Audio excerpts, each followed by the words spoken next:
మీడియాలో వచ్చిన మరొక ప్రధానమైన వార్త ముఖ్యమంత్రి రేవంత్ రెడ్డికి సంబంధించింది.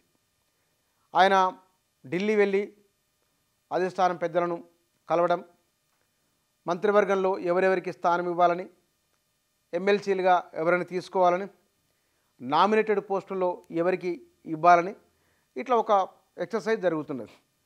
దీంతో పాటుగా ఎమ్మెల్యేలుగా పోటీ చేసి ఓడిపోయిన వారు, సుదీర్ఘకాలంగా పార్టీలో ఉన్నవారు, పదవులు ఆశిస్తున్నవారు, వారు ఢిల్లీకి వెళ్ళి రేవంత్ రెడ్డిని కలిసే ప్రయత్నం చేస్తూ ఉన్నారు.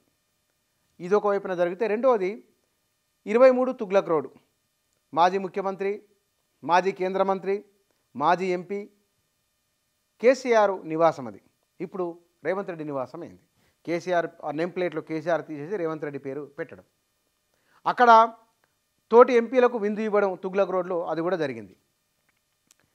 దీనికంటే మరొక అంశం, ఢిల్లీ కేంద్రంగా జరిగిన మరొక డెవలప్మెంటు, ఉమ్మడి రాష్ట్రానికి సంబంధించి ఆ మాటకు వస్తే హైదరాబాదు రాష్ట్రానికి సంబంధించిన హైదరాబాద్ హౌస్ ఇండియా గేట్ పక్కన ఉంటుంది.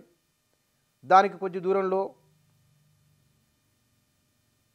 నెంబర్ 1 అశోకా రోడ్లో ఉన్న ఏపీ భవన్, అది నిజాముకు సంబంధించిన ఆనాడున్న హైదరాబాదు రాష్ట్రానికి సంబంధించిన స్థలము.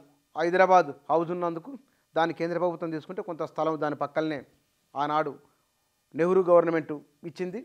అందులోనే ఉమ్మడి రాష్ట్రంలో ఉన్న ఏపీ భవను, ఇప్పుడు పక్కపక్కనే ఏపీ తెలంగాణ భవన్లు ఉన్నాయి.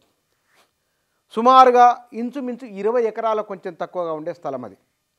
ఇందులో ఏపీ తెలంగాణ నిష్పత్తి పంచుకుంటే కనుక తెలంగాణకు వచ్చేది 8 ఎకరాల కొంత పావు తక్కువ, 8 ఎకరాల పావు అంతవరకు తెలంగాణకు రాబోతున్నది.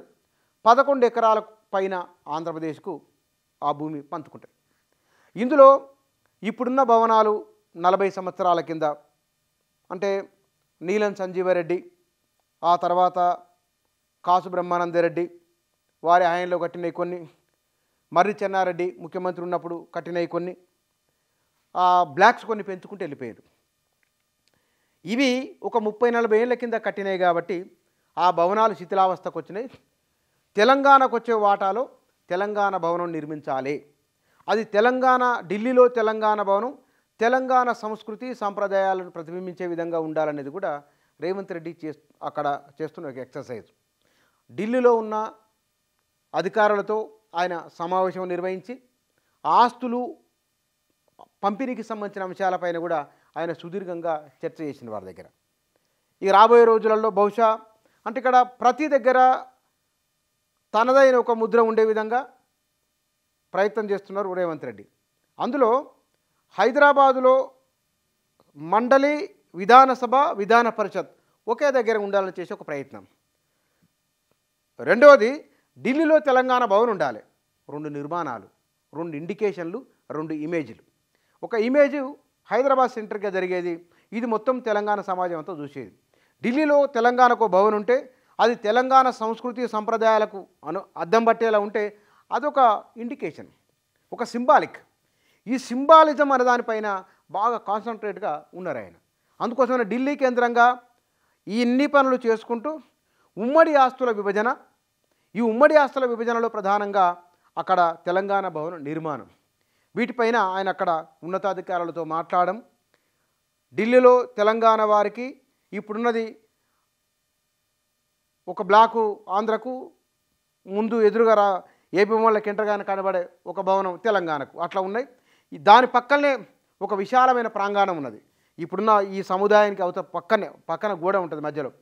ఆ అవతల పక్కన ఉన్న దాంట్లలో తెలంగాణ, బహుశా తెలంగాణ ఈ డిస్మెంటల్ చేసి కడతారా ఏం చేస్తారో తెలియదు, కానీ 2 అటువైపుకు ఇటువైపుకు, అటు తెలంగాణ, ఆంధ్రప్రదేశ్, బహుశా ఆంధ్రప్రదేశ్ కడతారో లేదు కానీ తెలంగాణకు మాత్రం త్వరలో ఒక భవన్ రాబోతున్నది అనేది జరుగుతున్న చర్చ. ఇక రాజకీయపరమైన విషయాలలో రేవంత్ రెడ్డి ఢిల్లీ పర్యటన చాలా చాలా కీలకంగా ఉండబోతున్నది.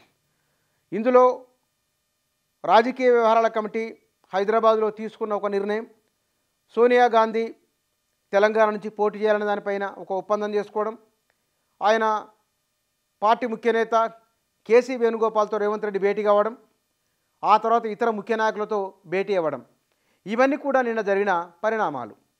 వీటిలలో 6 గ్యారంటీల అమలు, ఇక్కడ జరిగిన పురోగతి, 2 మంత్రివర్గ విస్తరణలో ఎవరు ఉండాలనే అంశం, 3వది తాము తీసుకున్న నిర్ణయం సోనియా గాంధీకి సంబంధించింది రాజ్యసభన లేదా లోక్సభకు పోటీ చేయించడం. ఈ అంశాలను ఢిల్లీ పెద్దల దృష్టికి రేవంత్ రెడ్డి తీసుకొని వెళ్ళటం. ఇది ఢిల్లీ కేంద్రంగా జరిగిన ఒక పరిణామం. ఇక ఆశావహులు ముఖ్యమంత్రి ద్వారా కాదు అనుకున్నప్పుడు తమకున్న పూర్వ పరిచయాలతోని పెద్దలను కలిసి అటు మండలిలోనో లేదా నామినేటెడ్ పోస్టులోనో ఏదో రకంగా రాజకీయంగా పదవులు దక్కించుకోవాలనుకున్న వారు కూడా అక్కడే హదరదీన్ ఉన్నారు, ఫిరోజ్ ఖాన్ ఉన్నారు, మరికొంతమంది ఉమ్మడి రంగారెడ్డి జిల్లా నుంచి పోటీ చేసిన కొంతమంది ఎమ్మెల్యేలు కూడా గెలిచిన వారు, ఓడిపోయిన వారు కూడా అక్కడే ఉన్నారు.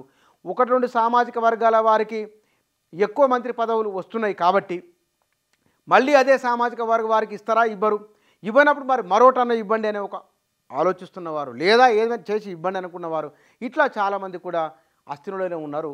ఇది తెలంగాణ రాజకీయము అస్థిరంలో జరుగుతున్న సినారియో. ముఖ్యమంత్రి రేవంత్ రెడ్డి అక్కడ ఉన్న కారణంగా ఆ దానికి సంబంధించిన వార్తలు, అక్కడ జరిగిన డెవలప్మెంటు, మీడియాలో వచ్చిన ఆ కథనాల సారాంశం ఇది.